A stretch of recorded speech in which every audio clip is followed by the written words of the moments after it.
Yeah, buddy. And there we are. So you are on remote Yeah, from a dealership, coming live from a dealership. coming live from BMW. So I remember there were times where I had to come live in an airport, and it just reminded me that I've had to cancel sometimes where I think the times where I've had to cancel is like I'm on a plane or Right. in a meeting or something happened. So I think I need to get back to doing these more on demand type things. So thank you for coming This, on demand or on yeah. coming live on. God, why was I saying on demand? Anyways, you know what I mean. So, The software works surprisingly well. I mean, it's, oh, that's right. You're for, coming right in on Ecamm. yeah. So you downloaded the app, and this is how it's working. Didn't even have to, I mean, it just went straight from the URL and popped right in. I mean, I had to go in through Safari. I mean, I'm normally just use Chrome, but yeah, Okay. it just prompted me to go to Safari and bingo bango. Well, that's easy. Um, Yeah.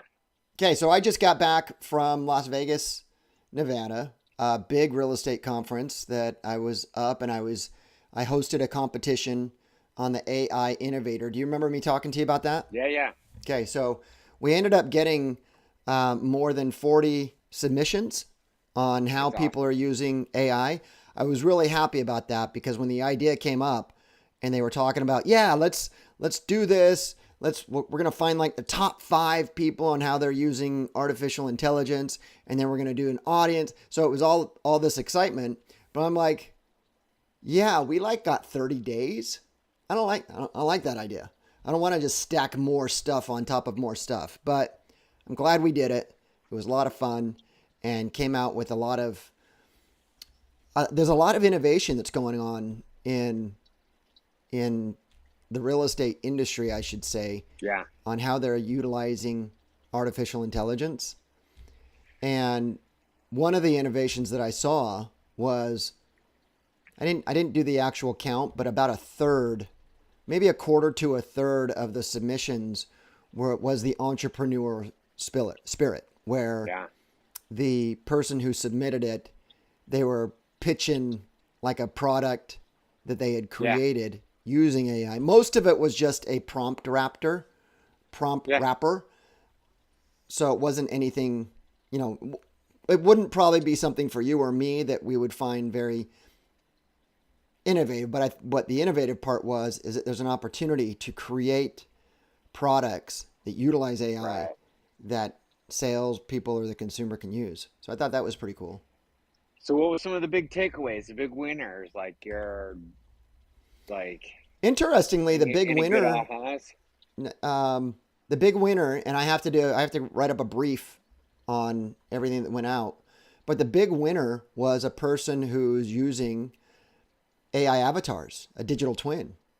So Okay. the big thing is she just walked through on how to record something no different than what you and I use. So using Yeah. Descript, fixing the audio, making it so you eye correct, editing with the words, and then talking about how to use 11 Labs for the voice, put that Yeah. into HeyGen, and and then she also showed that you can actually translate into different languages. So, but then Yeah. also went into okay, Opus Clip, which now goes on to social. So literally everything that you and I do You're right. was that, and what that led me to believe is that no, not every agent is using listing descriptions. No, not everyone is No. polishing their emails. No, not everyone is doing this, and this, which leads to the reason why I'm really going heavy on the foundations just to teach people how to walk in Yeah, real right. estate than that. You're So like, that all was the big right, so winner. the ultimate big winner of the competition was like just standard operating procedures. Now, Well, what and was we're the like, interesting part is the way that we promoted the event is that our video team actually did that with me. I oh, went cool. to I went to New Jersey and I had them record me in front of a green screen. So Yeah. very professionally done, makeup and everything. So my avatar is just looks very, very, professional and well done. Yeah. We used 11 Labs. we put the script together, used 11 Labs, put it to our video team. They created, so everything that we did to promote it, she was doing it, but she actually did it from a standpoint of the agent's perspective. So That's one of the awesome. things that I need to do is map out the process of how to do that. And I'm going to utilize that as the winner, probably utilize the winner and let Some her explain it. Something that was cool that I meant to send to you right before, or send over to you. Um, Google is pushing out the VEO3 directly into the shorts, and kind of a being able to incorporate into. They're doing a big push on live stream. Like live stream is apparently going to be like their next like primary focus, but being able to take like um, internally like embedded the VEO3 to be able to just like fire off shorts. So take Walk me through an example this on that. video here. So take this video, right? Okay. And that we're doing live on YouTube, and then just say click a button and it'll be like create and distribute all my shorts from this, edited, and you could give it some sort of prompt too, or make it say anything like put me on put my head on the body of a penguin. Oh, so it's going to be And live. You're going to be yes, so everything that we're doing internally. right here on YouTube, Google's making this new VA3 or VO3 to whereas it could be edited in real time live. That's Internally, so it's like I haven't. There's a test lab right now where you can yeah. go in and start to try it. But yeah, from I haven't done it yet, but from my understanding, it's like any YouTube video. I mean, you can create directly in there just from like a prompt, but also be able to take, edit, trim, B-roll, everything directly internally in YouTube as like a full editor. While live. I don't know. I know that they're focused. I'm not 100% sure on the live. Like it probably won't like distribute it, but it will probably, in my mind, it will probably take the live and be like, here's all your shorts that we've made based off of your standard prompt that you'd like to use, Yeah, that's crazy. type of a That's deal. that's Um, it's nuts. so that could be a pretty significant game changer for a lot of folks, or just for content in general. So, what before I make that comment, one of the things I want to talk to you about is let's highlight some of the top things that sales professionals should be using AI for as of right now that's little to no cost, but at least get them started. So I wanted to talk to you about Yeah. that.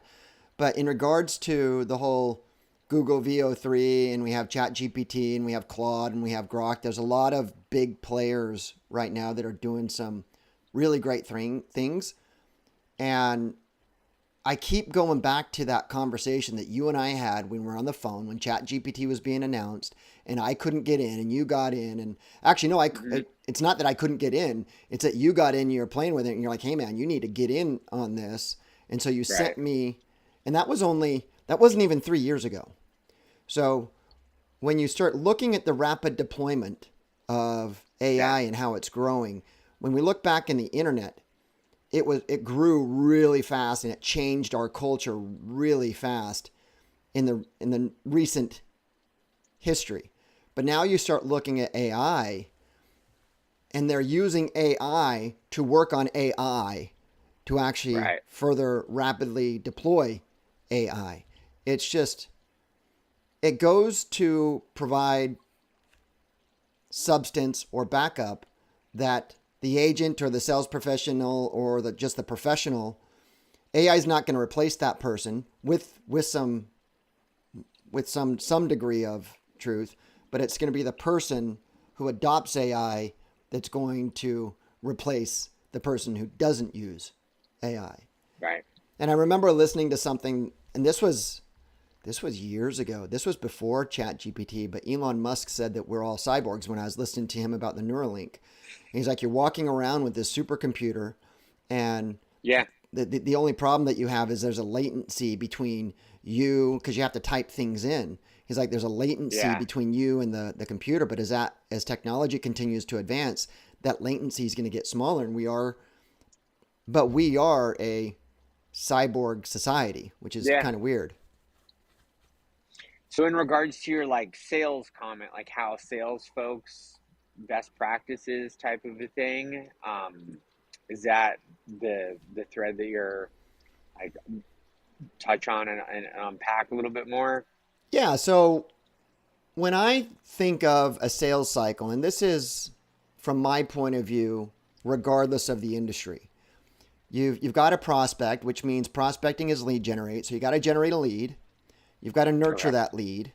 You've got to nurture that lead until it turns into an appointment, which you Right. can convert them into a client. In real estate, we're looking at either a selling client, someone who's looking to sell their property, or someone who's looking to buy a property. But then you move into, okay, now you got the client. Now we have to service them. We have to help the seller sell their home, or we have to help the buyer find and buy a home.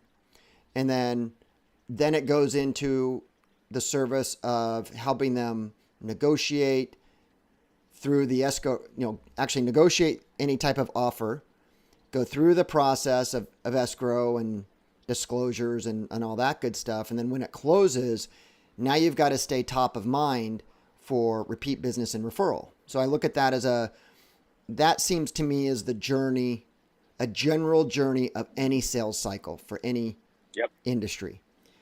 And you're doing it right now. You're really have dove into both the real estate market and the agent. So, if we just look at the very front end of the funnel, you and I agree that in any type of market, your key focus should be lead generation, because regardless of the market, if you don't have any leads, you're guaranteed to close nothing. Yep. Sometimes you'll have more, sometimes you have less, but let's just focus on the generation of the lead, and then you can start fine tuning that whole process. So, from your standpoint, what do you think would be the easiest, cheapest way to use AI now to start generating leads? Um, so I've gone back and forth on a lot of this stuff. For so maybe just kind of unpack what we've been doing like recently, just for being a little bit more effective. So primary our primary users, lenders. Um, One of the things that I've holds true over time is the component of the necessity of referral partners for consistent, predictable growth. So I'm actually helping a lot of them shift their focus from actually like only focusing on like the consumer direct portion, because that was, I mean, obviously that was a big portion of what I've always done, but helping shift over to like, okay, real estate agents are leads too. This is a necessary component for most folks if they're not like in a call center environment to grow their business. So rather than just focusing 100% on consumer direct, focusing on the agents as leads and having a full end-to-end sales cycle for them as well. So marketing, I view the sales cycles like marketing, getting leads, sales, converting those leads to customers, and then fulfillment, and then back into back into the loop, back into marketing once they're a client for long-term retention. So our thing right now is actually going after, on the lender side, going after and using AI to get real estate agents. So it will identify new listings that are on the market and then bring that agent's contact information with the listing information into their high level account and begin the conversation with them to then open up the conversation and then get permission to promote their properties. So the next portion of that for our lenders is actually an AI marketing assistant that's going to take that property and then distribute it across organic traffic sources. So primarily going into Facebook, Facebook groups, Facebook Marketplace, um, Craigslist, Nextdoor, a couple other things that are in the works right now. But so the consumer direct portion there, but also like big shift is for us recently is like real estate agents are our leads now. Like let's focus 80% of our effort there, because ultimately at the end of the day, the that portion is going to come from that part.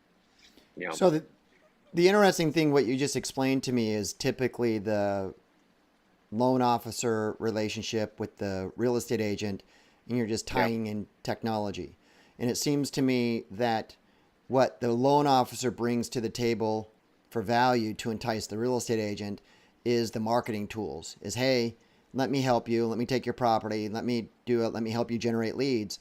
But the deal is, any lead that comes off of that converts, you got to return that lead back to me. Does that sound about right? Yep. Okay. Yep. Pretty much. So what's interesting with that is, number one, I loved all some of my closest friends are loan officers that I did a lot of business in the back for.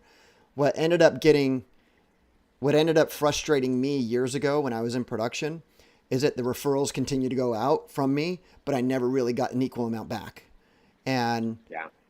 and I think that's probably a testament to the market, simply because of the fact that that the volume that a loan officer can manage for loans is not as much as what a single real estate professional can do, just because of the amount of time that goes into actually working one-on-one. You do the application, you get it approved, Right. it simmers until it closes, and you just got to collect documents and get it through the underwriter. So it's a very easier process.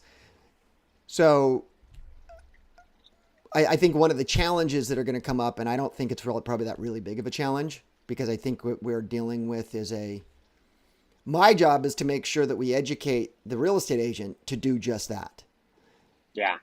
But I don't think, if history is any indicator of adoption, I don't think the majority of them are going to adopt it, A. But then B, you also have to focus on, not every real estate agent is one that you want to take that time, effort, and resources on. There were Nope. there were like 7 million something homes for sale. Right now we're trending, what is it? NAR is estimating 4.6, or no, 4. Zillow's projecting 4.09 million in 2025. Fannie Mae is saying 4.14. I would probably go with Zillow. Being that Fannie Mae is tied to the government, I think that they're probably, based on the most recent job revision for the year, Yeah. I think that it's better to err on the lower number than on a higher number. And it's not that big of a difference. I mean, on the grand scale of things, yes, it is. But, when you're eliminating a third of the units being done, that means several different ways you can cut up that cake. Is either a third of the agents aren't going to do the same amount of a third of their business that they did that Yep. same period. A third of those agents are going to get out of there's a lot of different things that could go, and there's a lot of onesie twosies that aren't really focusing on their business. I was talking to a real estate agent who was talking about getting their majority of their business from referral, and that their business isn't as up as it used to be. I'm like, well, what else are you doing? And they're like, no, I get all my business from referral business. I'm like, well, you have to really look at this. If you're getting all your business from referral business, you're just going with what the market's doing. Well, what do you mean? Right. I'm like, well, when the market's up, all your friends and your SOI, they have people who are interested in it, but the same hold true when the market goes down. And if we're estimating 4 million homes down from 7 million, then I would guess that the number of referrals that you're getting is off by at least 25%, maybe as much as 33%. They're like, you're absolutely right. I'm like, that's why you got to know your numbers. I'm like, so Yeah. you need to adopt, and this goes back to the things that this is just traditional business. You need to have a bunch of lead generation sources out there, because if you don't, you're just going to adjust with the market. Yeah. And that goes back to what we were talking about, abundance of leads. So how are your loan officers getting the real estate agents? So they've got to be marketing to them. So that's been a big push for us. So we actually internally have AI that will go out and get them, start the conversations, primarily connecting them directly via SMS. So AI will look for listings, get the listing agent's contact information, listing information, start the conversation with them. And then when they say, yes, I'm open to working with you and I'm giving you permission to promote my property, then they're connected with the lender. Yeah. So warmed up with AI, primarily going off of like just using just like Zillow's database because it's the most universal, easy to get access to compared to like MLS stuff, and have back and wired up with the marketing assistant component that leverages that. So that's been the focus, and like you said, it's like the focusing on like one of the things is like, all right, well, who's actually doing the business versus how many agents are there. One of the easiest ways really to like cut through the noise is just like, generally speaking, if people have listings, they're typically going to be towards the top 20% of the pile. 50% of their stuff's on the buy side, 50% on the sell side, on average for the most part. So it's generally been a good target to aim at for folks, rather than having to like get in the weeds and look at like production numbers and this and that. Yeah. You know what the interesting thing with that is that when I got into the business, it wasn't such a balanced 50-50. Sometimes you have 55-45, but it's right there around buyer seller conversions. It's surprising. I always I talk with a lot of lenders that are like, well, why would I be going after listing agents? Like, I work with buyers agents. Yeah. You're like, well, yes, but also, do you think like how many agents do you see that have just 100% sell side business? Like, well, and the other interesting thing is that you have to know who the end consumer is. The end consumer is going to be a buyer for real estate. And when the end consumer starts looking for properties, they want to connect with the real estate agent who has the most knowledge and experience of a specific property. What I've often shared, and this holds true to this day, technology has not changed this. Now, actually, Zillow did a good job of putting a wedge between the consumer and the listing agent, because before Zillow, the listing agent was the one who actually got all the inbound leads. The classified ads was, 3 inches thick. But here's my belief with this whole buyer agency adjustment that just happened in the last 12 months. I think we're coming full circle. I think that because of the consumer, I think influence is going to matter. I think popularity is going to matter. I think experience matters. And I think consumers are going to have a much easier time finding the person who has the most information about a neighborhood of a property. And that's typically the listing agent. The numbers still hold true. Here's where listing agents make a mistake. They list a property on Wednesday. They put it on the market on Friday. It goes under contract on Saturday. Yes, that's great. But what they've eliminated is the opportunity to use that property as bait to get more leads. Yeah. It's always been historically true that if you take a listing and you properly market the way that you've promised the seller you would and not just put it in the MLS, that should generate you 1 or 2 transactions downstream. It's always been like, it might not be that property, might be another property, but it's meant to grow your database so you can nurture it and so you can actually convert that. Because some of the data that I showed, and I keep threatening that goes back that I was going to show you the data that shows what sellers are looking for in an agent and what a buyer is looking for in an agent. Maybe we'll do that next Friday. But what it shows is sellers, the most important attribute is someone who has a reputation of being honest and trustworthy. For buyers, the most important factor is experience. And then it goes, have a reputation of honest and trustworthy. And they're just looking for the agent. But all of them have that they have to know that they're in real estate. So, Yeah. I mean, there's a way that we can do it. And you and I have talked about the whole previewing property strategy and getting out there and doing video. And it's much more easy now, especially with AI, to get that off the ground. But, you know, it still requires work. Yeah.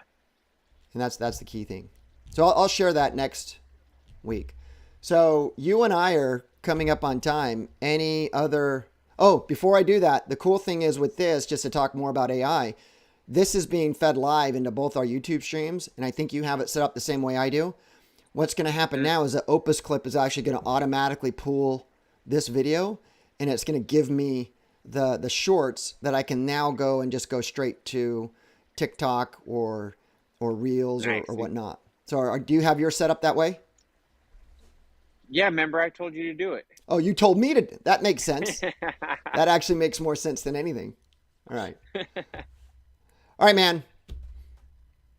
Final words. Appreciate you, man. All right. Talk to you later. Let's get Bye, it. everyone.